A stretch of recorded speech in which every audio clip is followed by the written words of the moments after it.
quorum, I would like to call the January 4, 2021 meeting of the Acton Board of Selectmen to order. The Town of Acton, in response to the coronavirus pandemic, is currently following the guidance from the Acton Board of Health, Massachusetts Department of Public Health, and the CDC. The town hall is closed to the public. This meeting will be streamed online on the ActonTV YouTube live channel, and audio will be broadcast live on the radio on WAEM 94.9 FM.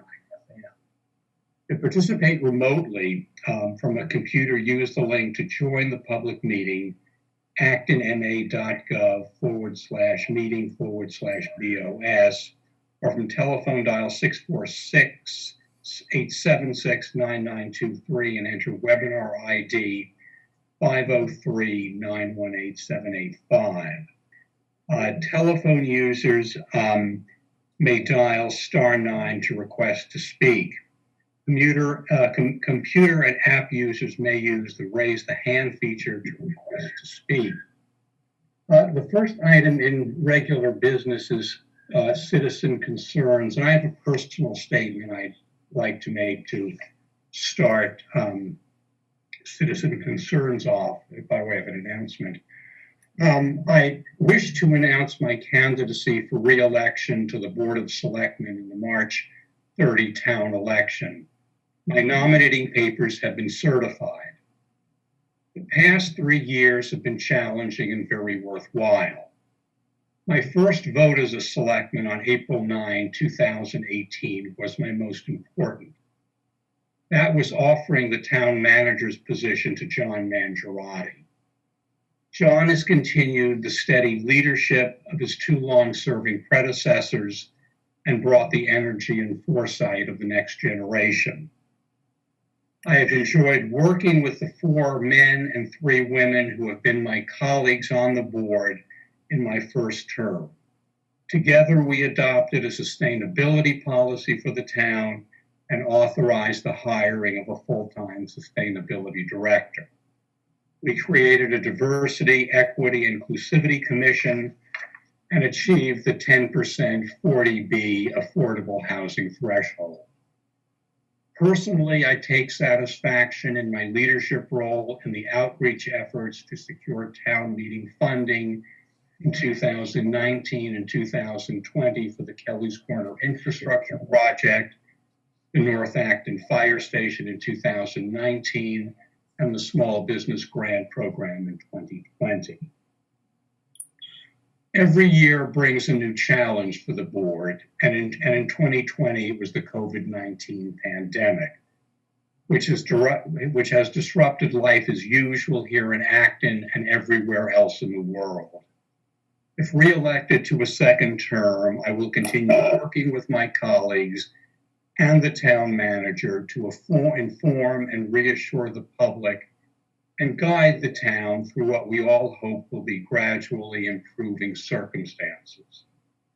I also look forward to receiving and implementing the recommendations of the Diversity, Equity, and Inclusivity Commission, recruiting the next generation of diverse Actonians to serve on our town boards and committees, and assuming a sale of the Kmart parcel is concluded, working with the new owners, town staff, and residents in redeveloping the parcel.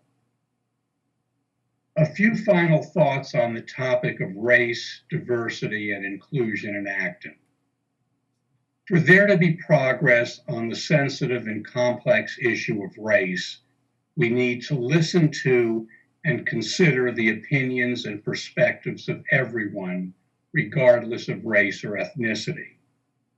There needs to be candor on all sides, without judgment, in order for the community to have, quote, conversations that matter, as a former longtime resident, George Smith, often said during meetings of the Diversity Coalition, of which he was a founding member. Without these fundamental understandings, we will not get to where we need to be. Thank you, and to other candidates who are running for selectmen, I welcome you, and we will have you, if you want to make announcement statements, you two will lead off citizen participation in the weeks ahead. Just contact John Mangiarotti ahead of time. So are there any other citizen concerns, David? There's one hand up. Sure, thank you, please. Please go ahead. Hi, this is Tara. Can you hear me? Yes. Hello? Can you hear me? Oh, great. So I don't know if you'll let me speak later, but I just want to say I'm in favor of reducing the arcade licensing. I'm in favor of the active bystander training, and I would like to make a statement regarding the America First signs that are popping up around town. There's a big difference between the America First signs and the support police signs. The support police signs I have no problem with, but the America First group is like a declared a racist group. And I urge there are a couple of town officials, from what I understand, including police officers, that have been participating in putting these America First signs around. And so I urge that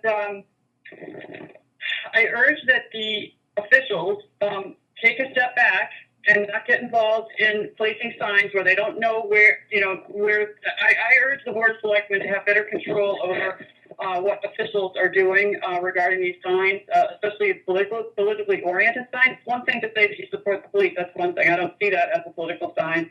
But the America First one is an extreme right group that has done a lot of racist things, and I urge you to take a look at that more closely. And the last thing I'd like to say is that in terms of privilege, just because we're all learning, I found it interesting that John, that you went first instead of letting citizens talk first. But and I urge you to take, again, to try and stand at the end of the line as opposed to going first. But it's obviously your choice.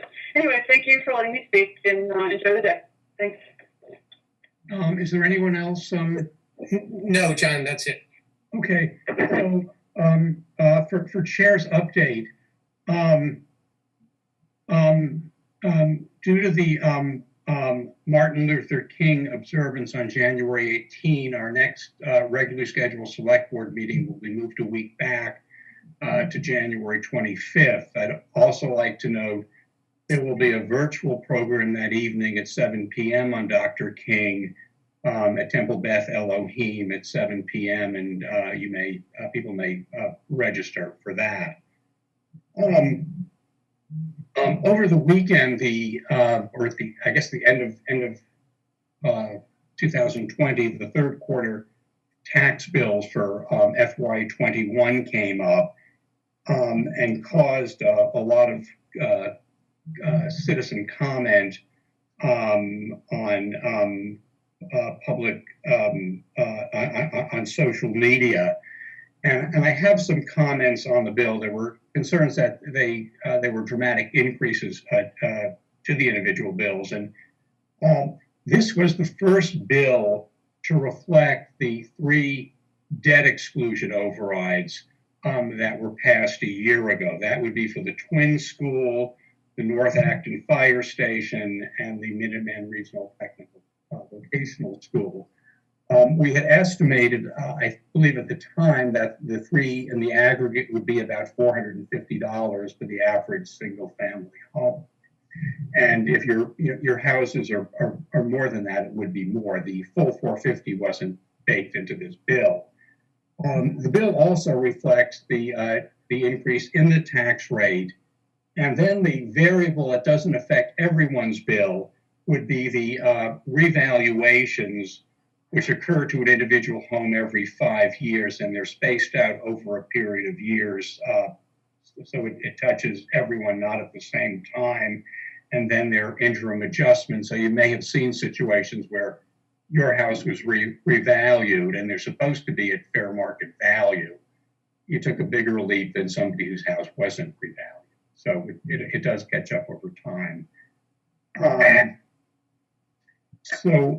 With that, then the other point is through the first 2 quarters of fiscal 2021, our property tax, real estate tax collection rate is at 99%, which is where it's been historically.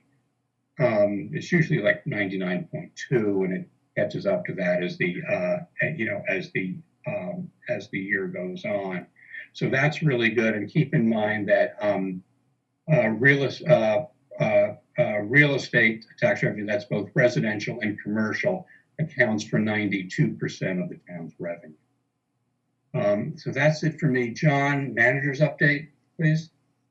Good evening, everyone. Nice to see everyone in 2021. The updates I have are brief. Wanted to follow up on the last few meetings. The board discussed the incident that occurred at the school committee meeting at the end of, or in the middle of last month. And the police department is continuing its investigation. There are no significant updates to report. I just wanted to mention that it's underway, and we will keep you apprised of any updates as they become available. Secondly, the 4 Piper Lane is the property that we just acquired as part of the open space acquisition off Piper Lane.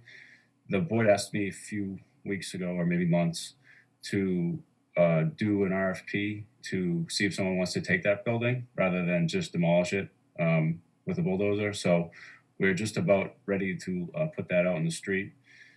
One of the things that I wanted to mention to the board is, first of all, we're going to go talk to the Historical Commission is our very next step before we issue the RFP.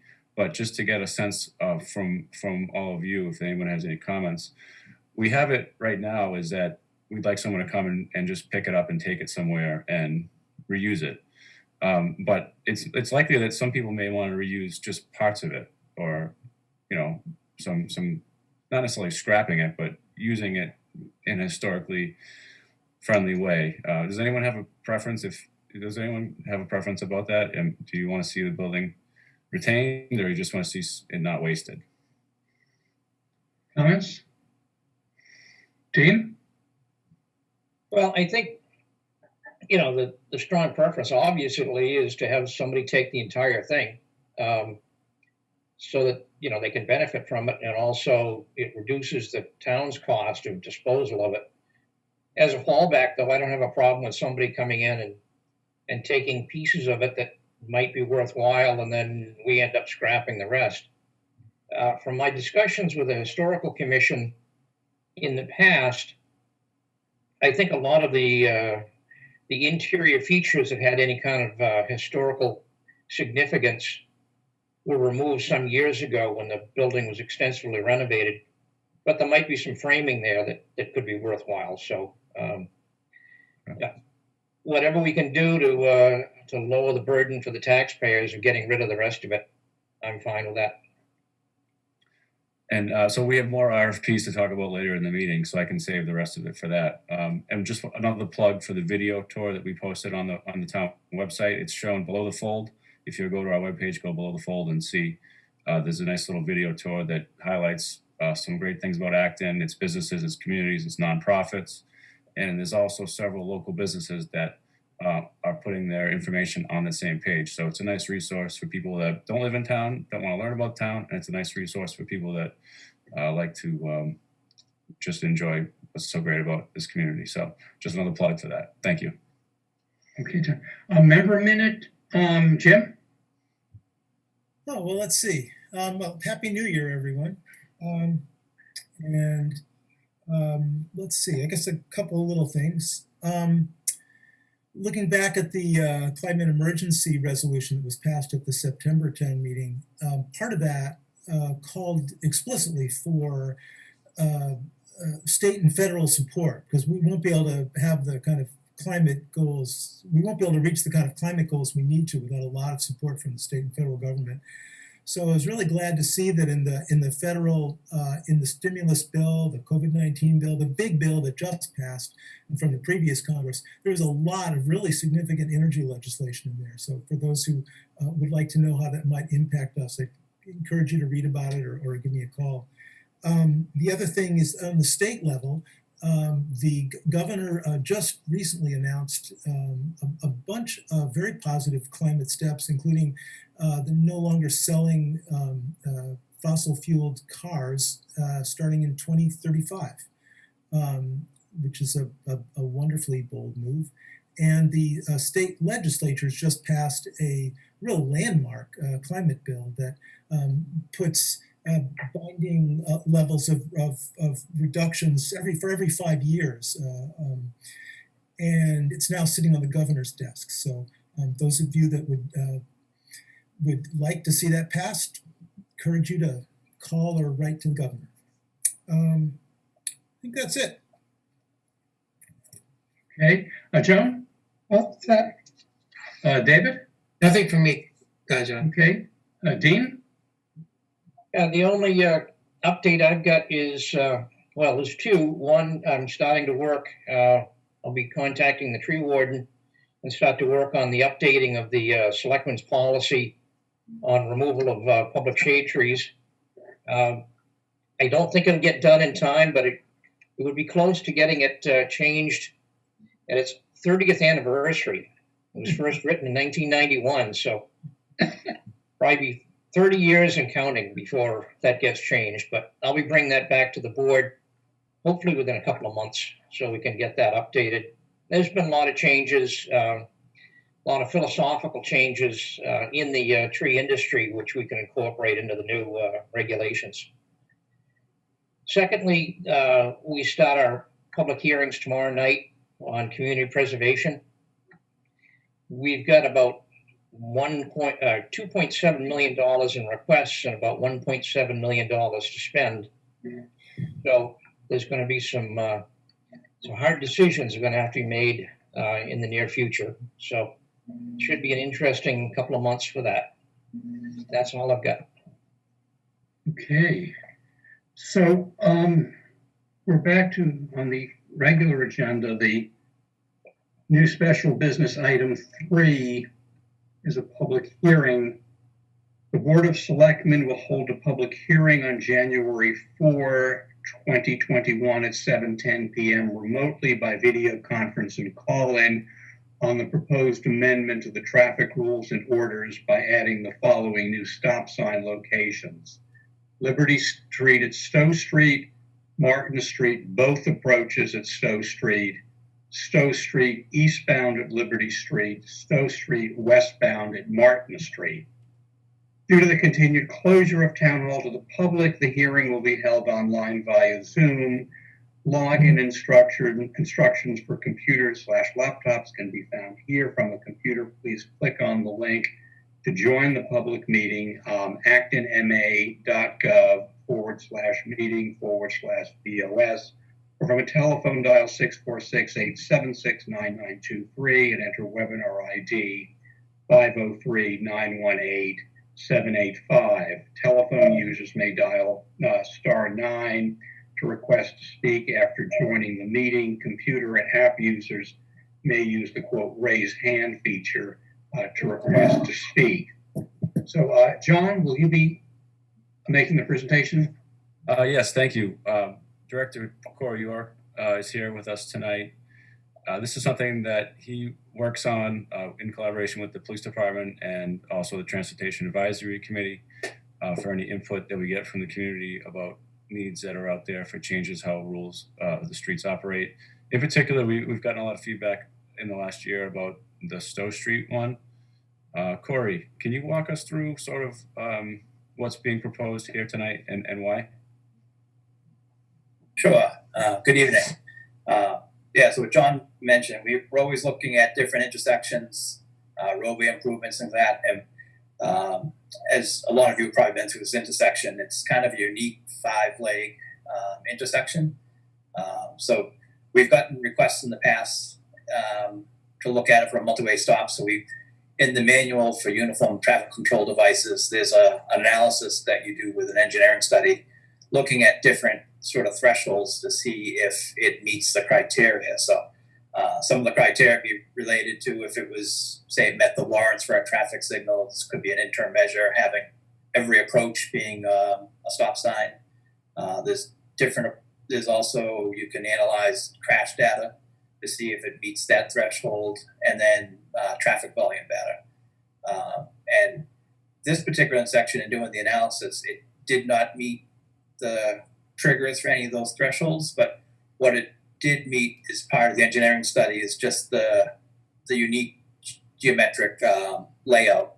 It kind of has difficulty with sight lines when you're looking over your shoulder on that. So as part of that study, it was recommended that we do put a stop sign on all the approaches to stop to help improve safety through there. I did list all the intersections in the traffic rules or amendment, but all the other side streets, so to speak, already have stop signs. We're only looking to add the stop signs on the approaches of Stowe Street. So where Stowe Street approaches Liberty Street, and then on the other side by Jonesfield, where Stowe Street approaches Martin Street, would be completing the multi-way stops by adding stop signs to those locations, so that everyone coming up would be stopped and then approaching through when safe. If approved, what we would do in the short term, in addition to the stop signs, is we would put in stop ahead signs for Stowe Street, and to try to bring awareness to the change in the traffic pattern. So that'd be an option that we would pursue to sort of draw that attention to the users of that area. Corey, whereabouts would the stop aheads be? I have the map up on the screen. Yeah, so the stop signs themselves on Stowe Street, one would be positioned right where Liberty Street comes, so Stowe Street would stop there. And then the other stop sign would be basically at the Stowe and Martin Street intersection. So as you're coming from the train station, you would stop there before you go through to the Martin Street area. So every approach where it is sort of intersecting, they would all now be stopped. And then we would look for an appropriate place set back to put stop ahead signs. So we may, in the case of, where he's marking there, we may put something there, and then we may put something further down by the bridge on Stowe Street. So as you're coming down the road, it's drawing attention as you get to Jonesfield, because it tends to get a little bit busy with the parking and the playground. So we want to try to make people aware of it before they get sort of into that area. Other questions or comments from board members? I have a question. David, sure. Corey, did the threshold study, does it take into account pedestrian or bicycle traffic? It takes a look at the pedestrian bicycle traffic as far as when you're looking at the volume data. So it looks at an 8-hour period, and I believe it's on the minor streets approaches. It's looking at all the volume as far as vehicular, pedestrians, and bicyclists. Okay, yeah, because I don't think there's a lot of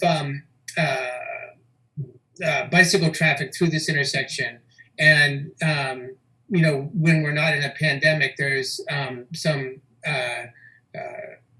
at certain times of the day, significant pedestrian traffic. And following up with that, is there plans to add crosswalks at all at the intersection? Currently not right now, but it's something that we can look at as we're building sidewalks. The recreation department will be building walkways through Jonesfield, so connecting the loop between the bridge on Stowe Street over to the sidewalk where the old playground used to be.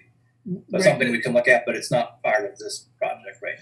So, I mean, just to consider, the one place that I think that crosswalk might be valuable is across Stowe Street, right on the train station side, right next to Martin Street. And the reason I say that is, for pedestrians who are, walking against the traffic from the train station, or against the traffic either way. If they're coming from the train station and they need to cross there when they get to the playground. Also, younger folks may want to cross their bikes at the crosswalk and then get on them to go with the traffic. So I think that one crosswalk might be something to consider. even at this time. But in either case, I think this is a good idea.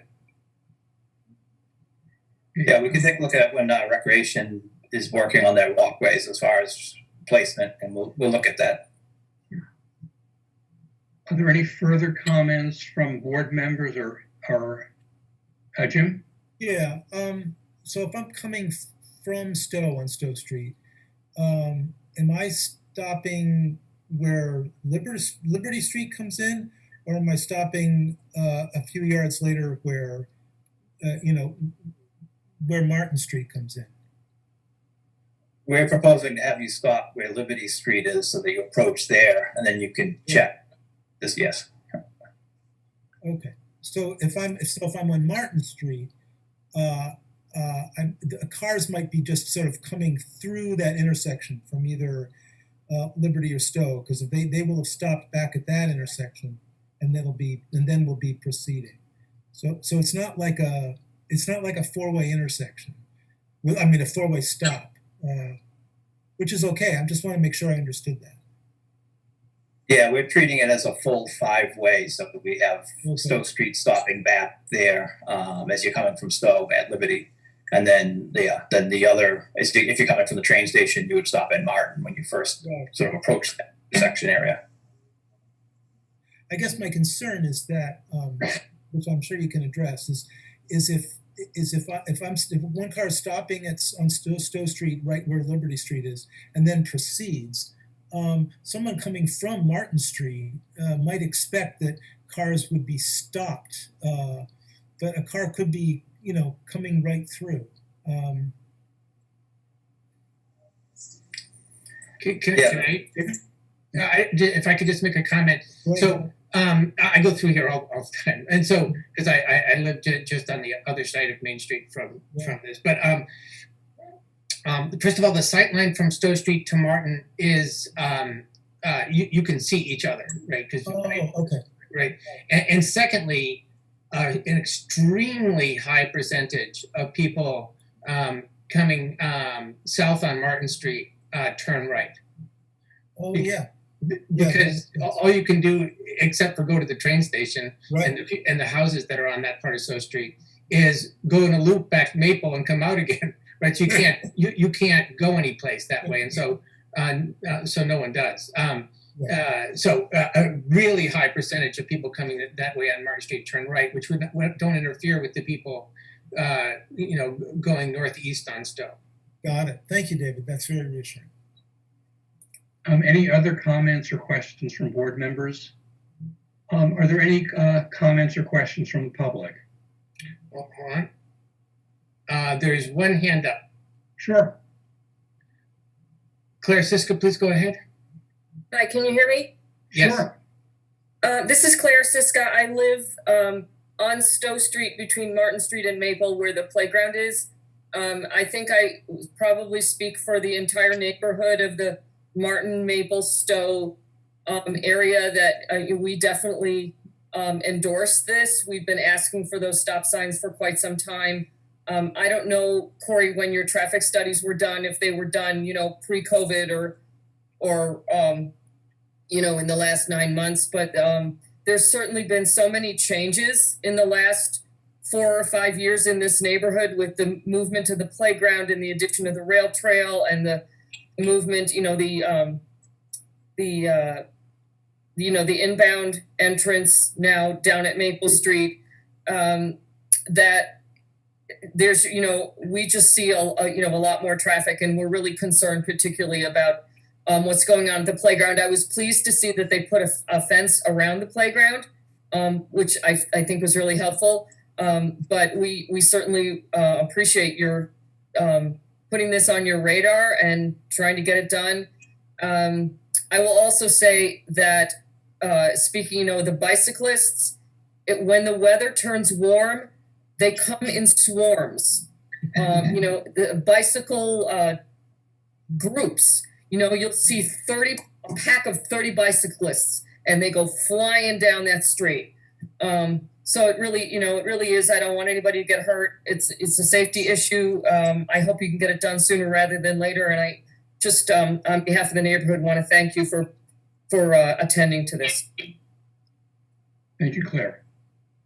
Any other public comments? David? No, oh, I'm sorry. And no others, John. Okay. Are there any further comments from the board members? Okay, so John, would it be appropriate we close the hearing and then vote on the proposed motion that you prepared for us? Yes, please. So is there a motion to close the public hearing? So moved. Joan, and is there a second? Second. Second, David. So David, if you call the roll, please. Mr. Snyder Grant, Aye. Ms. Gardner, Aye. Mr. Charter, Aye. Mr. Benson, Aye. and I also say aye. Okay.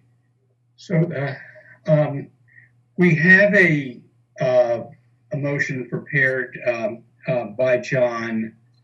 It was in the packet. It's titled Amendment to the Existing Traffic Rules and Order, and I'll read it. It says, we could take this by way of a motion, that the traffic rules and orders adopted by Board of Selectmen under date of September 22, 2014 are hereby amended by adding to Article 7, Section 7 through 11, parentheses, stop signs, comma, yield signs, comma, throughways, close parentheses, the following new stop sign locations.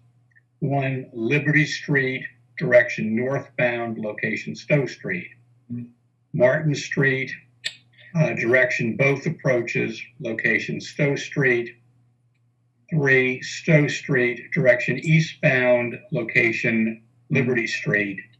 4, Stowe Street, direction westbound, location Martin Street. So moved. So Joan moves. Is there a second? Second. Okay. Then David, if you'd please call the roll. Mr. Snyder Grant, Aye. Ms. Gardner, Aye. Mr. Charter, Aye. Mr. Benson, Aye. and I also say aye, so it's unanimous. Okay. So John, for our the COVID-19 response update.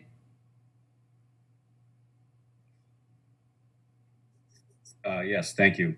So we've been continuing to monitor the situation from a case standpoint. Heather York reported earlier today that there's been a steady increase in cases since the Christmas holiday, and we expect that. We hope that it doesn't, but we expect that it'll continue to increase. The spike that we saw after Thanksgiving was about a week and a half later, or more. So if you consider that some people may have been gathering on Christmas or thereabouts, and some people may have been gathering on New Year's, we expect that there may be some spiking in cases in the next few weeks. We're going to continue to monitor very closely and address them in any way that we can. From a staff standpoint, we are working very hard to get the first responders vaccinated, as the governor announced earlier today. That's going to start on the 11th. We don't have specific details for our people, but we're working as part of collaborative with Neshoba Boards of Health, and we will be working to get our first responders vaccinated as quickly as possible. And then we will work on what the next phase is in vaccinations. Just to give you an updated case count, as of the 3rd, which is yesterday, there were 544 total cases since this all started. 49 of them were current and people that are currently in isolation. So 49. So if you look at that, that's, it's been about 10 a day over the last week. So it continues to be alarming that this is happening, but we hope that people do their best to stay safe. The restrictions that the governor announced that took place after on the 26th, our team has been helping to enforce those. There hasn't been any major concerns. I think people are generally understanding of what's going on here and very cooperative. But as you can see, and as we'll talk about next, our businesses in town are continuing to be impacted by this. And I encourage people to find ways to support their local businesses. If you need to buy things, think about not using online and think about contacting a local business and see if they can provide it to you. And I bet you they could for most stuff you need. Restaurants too, takeout is a safe way to enjoy a nice meal. I do it more than I should, and I think you all should also. Anyways, that's what we had for COVID updates. Okay, thank you. So May I just ask a question? yes, David, yes. John, I heard, I think it was today from the governor's office that they're going to start vaccinating first responders. Have we heard about that? And is there any plans in place for our first responders? Yeah, we're going to start vaccinating our first responders hopefully next week. We're part of a collaborative with the Neshoba Boards of Health, where we're going to get all of our 100 plus first responders vaccinated. Yes, we are. And have we heard anything about vaccinating any seniors outside of congregate care facilities? No, I mean not specifically. There's a flow chart that the DPH has, and there's a call I have tomorrow, which I hope to learn more about what the latest is on that. But no, nothing specifically on seniors. Okay, thank you. Jim? On that, I know the town's not directly responsible for the congregate care vaccinations, but I was wondering if you had any news about how that was going, like at Life Care. I do not. I can get something, but I'm not aware of anything at this time. I will look into it. Thanks. Okay. Anything further for John on COVID? Okay. So item 5 is a request for a 50% reduction in the automated amusement devices from 50 to 25 from Acton Board due to COVID-19 restrictions. Don, please. So the board did all the annual license renewals a few weeks ago, and since that time, we've been contacted by the owner of the Bolodrome, who said that they really aren't going to use all the licenses that we renewed or that the board renewed, and they asked if we could reduce those numbers and in turn reduce the cost of the licensing. They requested to reduce it by 50%. I'm not sure which machines will be taken out of service, but I assume it'll be the ones that they feel most comfortable taking out of service. And this is basically a request to revise what you approved recently and have the reduction take effect before they pay their dues, their bill. Yeah, what Josh Sundberg said is that he has his licenses for 50 amusement machines, and he just wants to drop it back to 25. And I guess he said he'll pick which 25. I move we reduce the licenses from 50 to 25 For the Acton Bolodrome. for the bullet room. Yeah. Is there a second? I'll second, but just for clarity, it's reducing the amusement license by 50%, right? Yes. Yes. And that would be from 50 to 25 machines. So just to clarify, the cost for the license is the same. He's just licensing less machines, 50% less. Okay. So we're all clear on that. It's just fewer machines and fewer dollars. The cost is the same per machine. Okay, so we've motioned and it's seconded. Is there any further discussion? So David, if you call the roll, please. Mr. Snyder Grant, Aye. Ms. Gardner, Aye. Mr. Charter, Aye. Mr. Benson, Aye. and I also say aye, so that's unanimous too. Okay. So the next item is to discuss a proposed bystander training program. This came to us by a lengthy email from Sarah Letty explaining the program and urging us to create a bystander training program in town. I think, John, you have some light to share with us on the program.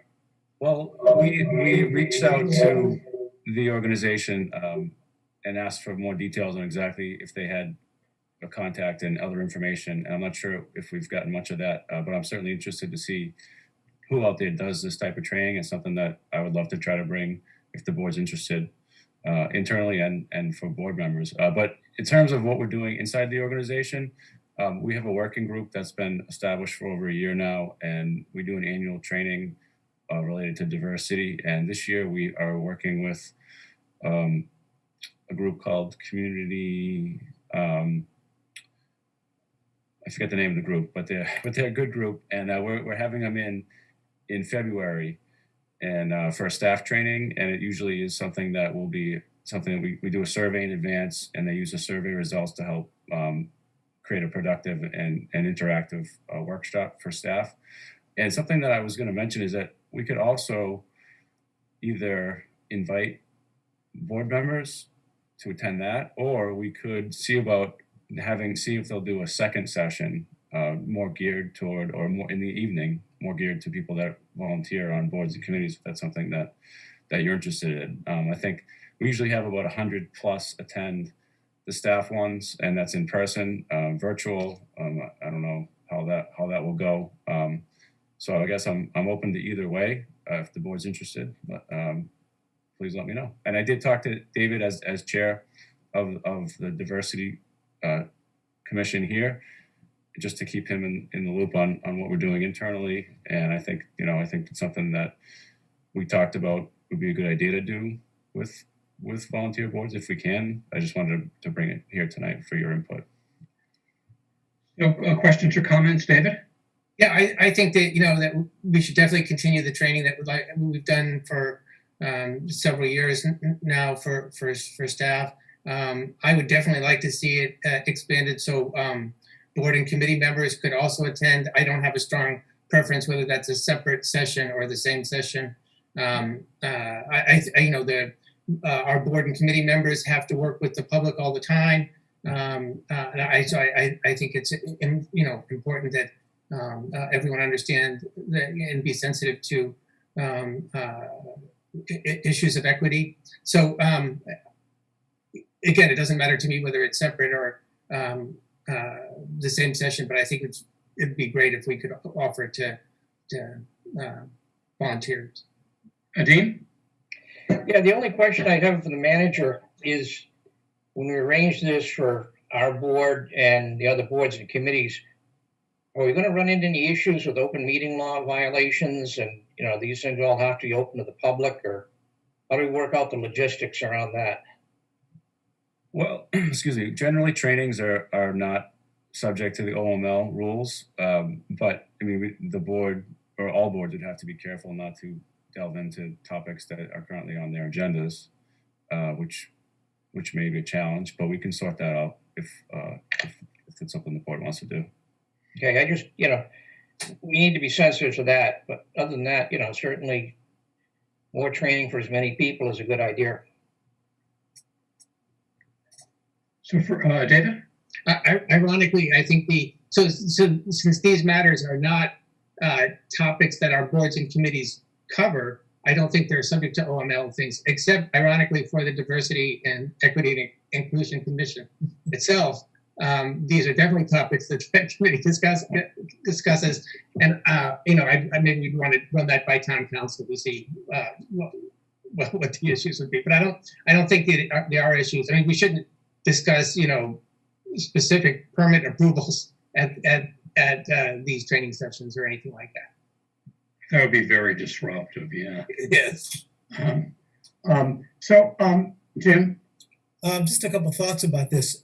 First of all, it was great to get the letter and a thoughtful approach to making a difference. I read up a little bit about these trainings. A couple of places to potentially for the town to look at would be a place called trainingactivebystanders.org, because that's right down the street in Orange, Mass. That's just Training Active Bystanders, just like they're spelled out, .org. Another group that I heard about was Hollaback, HOLLABACK.org, which is more of a community-based training system. They don't have a presence right here in the Boston area, but they're open to training local groups to do these kind of trainings. When I heard about this idea, I thought of it along the lines of these very successful suicide prevention trainings that have been a joint venture between a lot of groups, including the town and the schools, and many members of the Acton Boxborough Community Resource Network, the ABCRN. So these are these QPR trainings that basically do teach people how to question people and ask them about if they're having suicidal thoughts, and how to persuade, how to intervene, how to refer. It's very practical, and like the active bystander training, these have been going on long enough that there's statistics that these things actually work. You can it's a cost-effective way of changing the culture of or improving the culture of a community or an organization, so that people sort of know what to do when something awful happens. They know how to intervene. They know how to protect the people that are being attacked, and it just seems like a great idea. So I'd love to see us thinking in the longer term about taking this, partnering with other organizations, and offering this more widely, like the QPR trainings. David. Yeah, I agree with that last statement, Jim. That that the bystander training, I think, is a good thing to be very broad. I think in terms of staff and members of committees, it shouldn't be limited just to issues of being a bystander willing to intervene in a situation. There are a variety of topics that are covered by DEI workshops, which I think are good. Bystander training being one of them, but I wouldn't want to limit this just to bystander myself. I wouldn't want to limit it just to bystander training. So would it be the consensus then we ask John to further research the groups that provide the training and come back to us with a recommendation? Yeah, I think, and whether it's possible to have for members of boards and committees. Mm-hmm. And then the second piece was for the annual diversity training that will go on in February. Should there be a second session for all boards and committees? I think people seem to be behind that. Sounds good. Okay. Just one Jim. last question. Sure. For the manager. So part of this conversation was sparked by what happened at the school board meeting. So I wonder if there's either a private or public guidance that you would like to give to us as board members about what will happen or what should happen if we have a similar incident here. If somebody goes to the chat window and starts stringing together awful racially charged words, do we have an understanding between the IT department and you and the chair about what we do? Yes, we do. Great. If we need to know what that is, you'll tell us. But I'd rather tell you off camera so that it's easier for us to. I'm totally comfortable with that. Thank you. Thanks. Okay. So item 7 is discussion of the response for proposals to the surplus property located at 3 School Street. John? Thank you. So at the special town meeting over the summer, last winter, I don't know when it was. At special town meeting, the board was authorized to dispose of 3 School Street, and it's the former fire station on the corner there that's now currently used for emergency management, but mostly for storage. We tried to do an RFP to sell it to someone. Their proposal came in, and it wasn't a favorable proposal for us, and it didn't have a great economic package. So the board asked me to try again and provide some opportunities for people to consider housing there, because I think initially it was not housing, or maybe it was mixed use only. We did get one. We did it again. The proposals came back in a few weeks ago. There was one person that submitted a proposal, only one. It was Habitat for Humanity. They're proposing to use it for a housing unit, and the proposal is in the packet for you to see. And I wanted to talk about it, but I also wanted to talk about it with you with context, because whether or not the board is interested in pursuing that, I wanted to also make you aware that there's a tax possession property that we hold and we've held, and we're all about to issue an RFP, or I'd like to issue an RFP to also sell that. And that is on 26 Carlisle Road. If you're familiar with that, Yeah, that's the next item. Yeah. Oh, okay. How do you want to, you want to deal with School Street first? Because we have a proposal. Right. Yeah, but I wasn't ready to ask you to approve the proposal, because I wanted to talk to you about in context of Okay, sure. Okay. the proposals that are, so the proposal for affordable housing that's before you, I think would be interesting to also look at proposals for potentially affordable housing at this other parcel, almost instead of that or in addition to that. So I wanted the board to consider waiting on this until that process has finished. And that was really it. I mean, we received the information, and I was hoping to have the other RFP out sooner, but we haven't. We've actually been, so that's sort of my presentation on 3 School Street. There's been a proposal, it's in the packet, it's to sell it to Habitat for $1, and then they would use their resources to build a unit of housing for someone in the way that they do, and they've done successfully in Acton and all over the Commonwealth.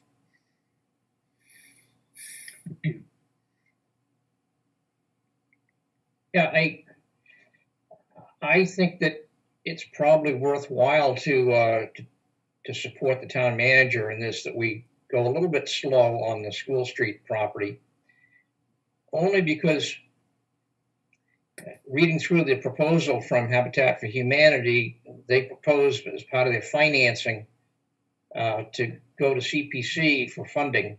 And obviously, they're not going to be able to do that. And we've already closed the applications at this point. By the time, even if we decided tonight to go ahead with the 3 School Street proposal, it's going to take them a while to put all this stuff together, and they won't be able to get the money from CPC. So I don't think there's going to be anything lost, particularly if we delay a little bit longer, because they're not going to be able to get the money that they need. And maybe a combined proposal might work a little bit better, and they might be in a better shape to put together a real good application for funding for CPC for the next round. And we can look at the funding next November for approval the year after that. David? Yeah, I'm also agree that it would be good to go slow and consider the Carlisle Road property in a similar fashion. I mentioned, John Mangiarotti, to you offline that I have also some questions about their finances, because as I understand this, right, so we give them the property, that's fine. I'd much rather see it be used than just be blight. But then they expect about, if I understand their paperwork right, it's going to cost about $100,000 to refurb the property. And then they may sell it for $100,000, and they get $100,000 from CPC and ACHC. Well, that's $100,000 too much, right? So I don't understand why they need CPC money, right? Because they also mentioned that they can get a loan from Workers' Credit Union. So I don't think that the town should be totally responsible for all the refurbishment costs through the CPC money, right? So I think that we should give them the property. They should take out a loan for their $100,000 to refurb the property. They should refurb it and then sell the property to a needy family for $100,000. Anyway, I think they're getting $100,000 too much, and I want to understand that. John? I think that a representative from Habitat may be here tonight, and if not, I can potentially reach out and have get more information from them, if that would be helpful. Well, if the representative is I here. think Carolyn Reed is here. Okay, let's hear from Carolyn. And after that, Mike Majors has his hand up. Carolyn, please go ahead. Hi, thank you for allowing me to speak. So we wouldn't be raising extra funds, and we would request some from CPA as well as as ACHC. And we do have the backup of a construction loan from Workers Credit Union, but that's not our preference. It's wonderful that they allow us to have a construction loan at 0%, but it's not our preference. Our preference is to raise the funds. So on 4345 School Street, we did request some CPA funds. We had some funds from ACHC, and then we were able to raise the rest of the funds from businesses and donors in our region. David. Yeah, thank you, Carolyn. And then for the needy family, do you give them the property or do you sell it to them? We do sell it to them. So in the proposal, we thought the sales price that would work for a family earning less than 60% of area median income would be about $170,000. So they would have a 0% loan over 30 years for that. So I really don't understand why you need CPC and ACHC money. And we don't have to do this here, right? Because they're paying you more than what would be needed to refurb the property. So they're paying us over 30 years. So the Habitat philosophy is that goes into a fund for humanity, and that helps us build our next houses as well. So we do have some funds coming in from our existing mortgages. Right. I just think that, especially since the town is providing the property at no cost, that we shouldn't necessarily also be responsible for all the grants for the refurb. That's what I'm saying, and I think that's reasonable. There are other, especially right now because of other projects, there are other reasons to use our ACHC. Our CPC housing funds, right? We have significant projects underway, so I am definitely in favor of this and have been from the beginning, but I think that I would not be in favor of using CPC money and ACHC money. But anyway, that's just me. Yeah, I understand. And I also understand that it was part of the proposal, but it's absolutely not a guarantee. Right. So Carolyn, it would cost you $100,000 to rehab the house. Is that correct? That's our estimate, right? And then you would sell it to a qualified individual or family for approximately $170,000. Right. And that money would come in over 30 years. Right. Okay. And help us fund the other homes. Now, the house price is set based on the cost, but also based on the homeowner's income. So we serve families earning 30 to 60% of area median income. So if the family with the largest need has a lower income, it would be priced lower for them to be able to afford the house. So if you didn't get CPC or ACHC money, you would have to get your construction loan at 0 interest, and that would give you the funds to build the property, and that would have to be paid back, I take it. Yeah, so we'd have to do a whole lot of fundraising. Or from with the 170 that the person pays over time, could that pay the construction loan off? No, because it's a construction loan. But some of the other mortgage funds coming in will help us pay for some. Okay. And John, Mike Majors has his hand up. Sure. Mike. Mike, please go ahead. Speaking as an interested party from the EDC, we would also recommend a go slow position from the town. I think the South Acton community is a diamond in the rough, including that property. And in the months and years ahead, a lot of commercial redevelopment will be gone on in that location, especially with the new train station and the School Street Garage redevelopment and the Exchange Hall and so on. I think with a little patience, I think that even though that property is an eyesore now, I think it really could be a valuable participant in the redevelopment of South Acton, in that it could, maybe a higher use could be, when the timing is right, you know, a brew pub, a restaurant, a crafts market, even some other kind of commercial development there. But I think housing is not the way to go there. You know, Carlisle Road property is much more appropriate, but I think just the sheer location and the interesting appearance of that building, even though it does require you know, a lot of repair. But I think for the right development, or I mean, right developer, they could make it something very unique. And I think patience is a virtue in this case. I think that's just our opinion. So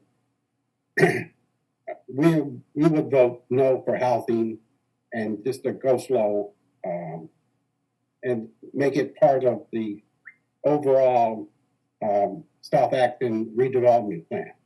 Thanks. David. Can I ask Mike a question? Sure. Mike, does the EDC have any ideas for how to entice an entrepreneur to make a proposal here? I mean, we had no responses from any, you know, commercial or retail businesses or anything. You know, my understanding from when I was on SATSAC that bars near train stations do very well, but you know, I don't know how to entice someone to open up a bar there or something. So, well, maybe we have to incentivize the deal, and I think it probably needs to be part of a master plan. We need to have really look at South Acton development as a whole, and you know, come up with an overall plan. I think if when they see a developer sees that as, you know, they're not just sticking their neck out when they're as a single property, that is really part of a redevelopment plan, like West Acton, which it could be. It just takes patience.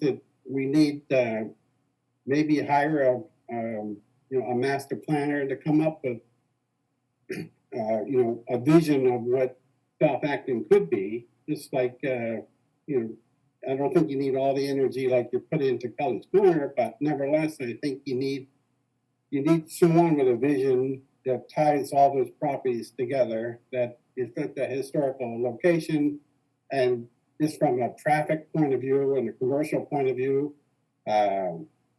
You got a main thoroughfare, you got a train station, you got a neighborhood. It'd be perfect for West Acton type redevelopment. And so maybe that's where we should be putting our money in the whole South Acton picture versus one little property.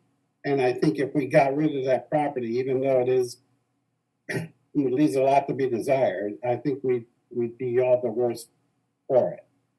So I think look at the area in total versus one single property.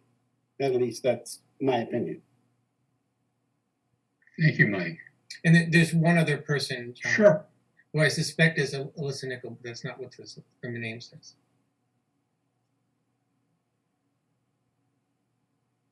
Alyssa? Yes, this is Alyssa Nickel from School Street. I just wanted to agree wholeheartedly with what Mike Majors just said and suggest that because the South Acton area, we haven't had a master plan since 1994, and I would be supportive of hiring a master planner, but I would also suggest that you reach out, the town manager, the Economic Development Committee, to the Historic District Commission, because they are the experts and they've been talking about their plans and their vision. They have one already. So please reach out to them and talk to them about it, find out what it is, either instead of or in consultation with a master planner. Thanks. Thank you, Lisa. That's all, John. Okay, Jim? So initially, I was very excited to hear about another chance to bring in another household at 30 to 60% of very median income. That's a very enticing opportunity. But I certainly would not want to proceed without hearing from the ACHC and hearing from and getting the whole picture, including the other tax properties that might be available. Dean? Well, while we're on the subject of South Acton Village, and I think Mike did bring it up a little bit and mentioned some possible changes that are being rumored for Exchange Hall for redevelopment for housing up there.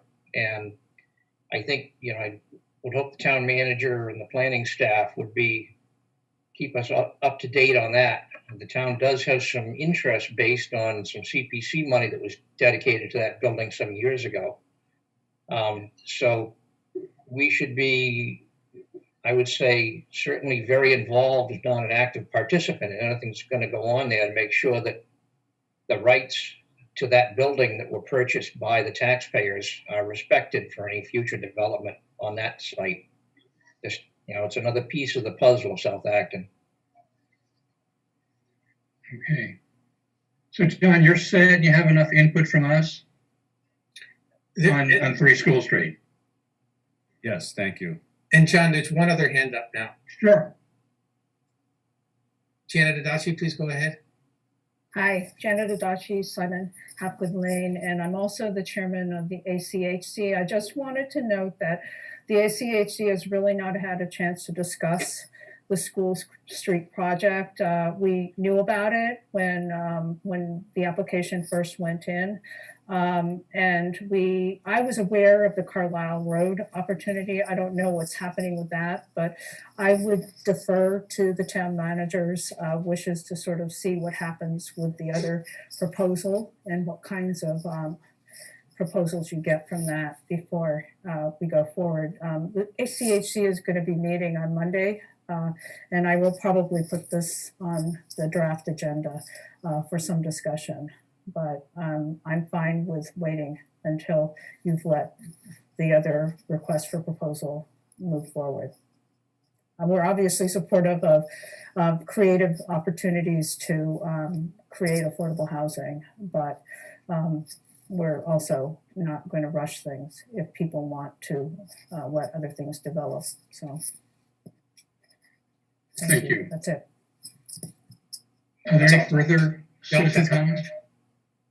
Okay, so John, if you have enough input from us, then just take a slow go forward approach with respect to 3 School Street. Thank you. Then the last new special business item, discussion on proposed request for proposal to dispose of the property located 26 Carlisle Road. Thank you. So this is a property that I mentioned previously. We acquired it by tax possession several years ago. It's been vacant and underutilized, and certainly is an eyesore. So we'd like to do something with it. What I'm proposing, and the reason why I wanted to consider this the same time as what we talked about just a moment ago, is that what we're proposing is to do this as an RFP for affordable housing purposes, such that when you sell property, you can sell it either for the most money or for a public purpose. And the reason that I wanted to bring this to the board and make sure that you're comfortable with what we're doing here is that in the last week, we've been contacted by 2 people, I don't know who they are, 2 random I'll buy your house type people saying I want to buy that house, which that's not, I just want you to know that, but I also want you to know that what we're recommending from a staff standpoint is that we put this out on the street as an RFP for affordable housing, similar to what you just saw from the proposal from Habitat, have something like that come in where someone's going to take it, rehab it, use it to help a family in need. It's in a neighborhood with other houses already. That's what we're thinking. But if the board wants to go in a different direction, I wanted to just have that feedback tonight before we get too far along.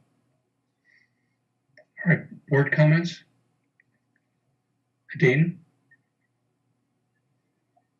Yeah, I'm comfortable with the idea of that being put out for affordable housing. Obviously, we won't get the highest possible dollar, but I think it's important that we continue to provide some affordable housing opportunities. And, if nothing else, it might take away a little bit of the sting where the Magoon House did not end up going for affordable housing.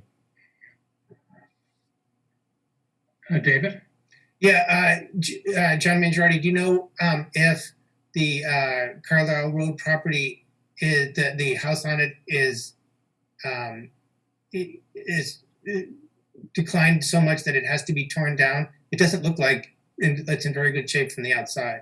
Yeah, I don't believe this is a rebuild. I think it's a do-over in terms of what would go there.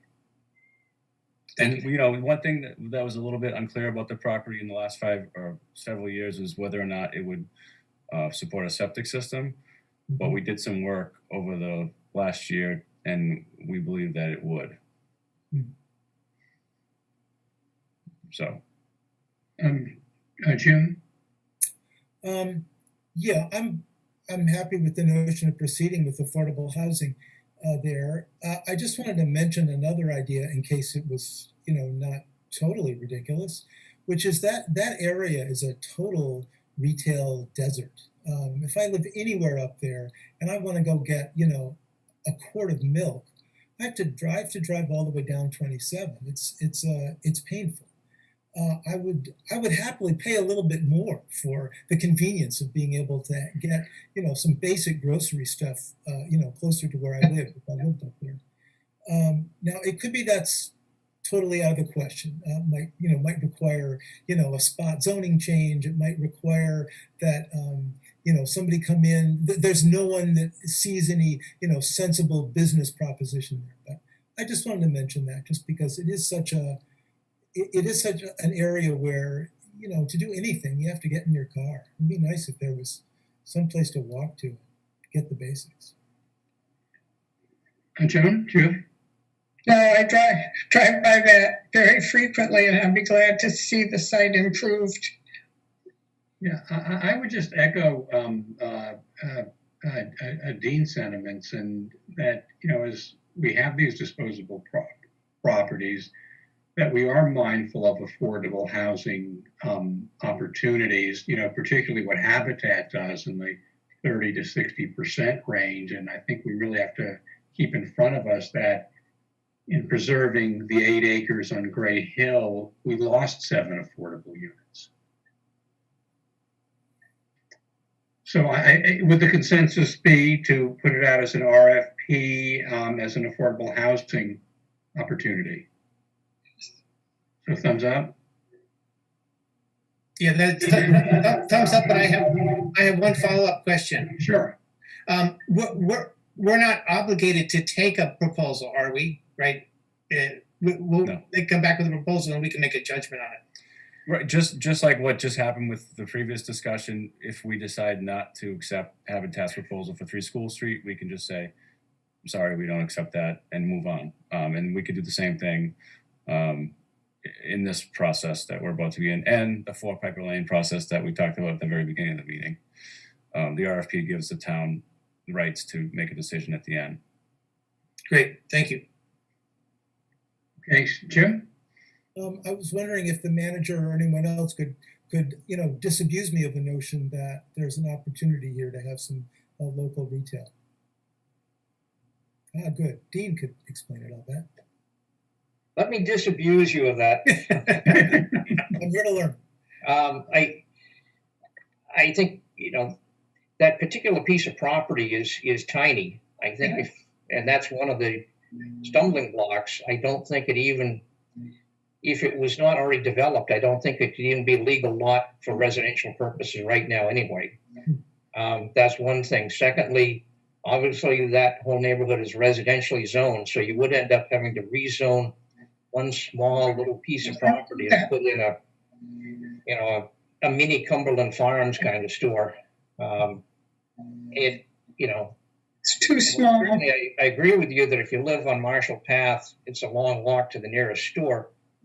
But I don't know as it would drive enough business to, you know, it's sort of, even if it was 100 yards away on Main Street, so there'd be some pass-through traffic, I think that might be a little more practical. So, now, I like the idea about having these little village stores, but I'm not sure if this is the right spot for it. And obviously, you know, spot zoning like that I think would be a pretty tough legal challenge as well. Okay. Is it used enough? Yeah, absolutely. I'll keep it in the back of my mind for other properties, and just note that it would be wonderful if that could happen somehow. But I'm happy to let go of it for this parcel. Okay, so we're all set then in having John RFP it as an affordable housing opportunity. Okay, so we're at consent items now. Consent item 9, approve meeting minutes December 14, 18, and 21, 2020. 10, committee appointment Aaron Moore, associate, promoting him from associate member to full member of the Land Stewardship Committee, term to expire June 30, 2023. 11, committee appointment Joe Hebert, full member Agricultural Commission, term to expire June 30, 2023.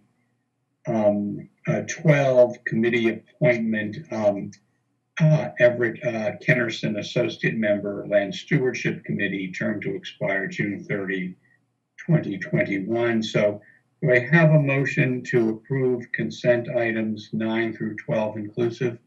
So moved. Is there a second? Second, Second, David. David, if you please call the roll.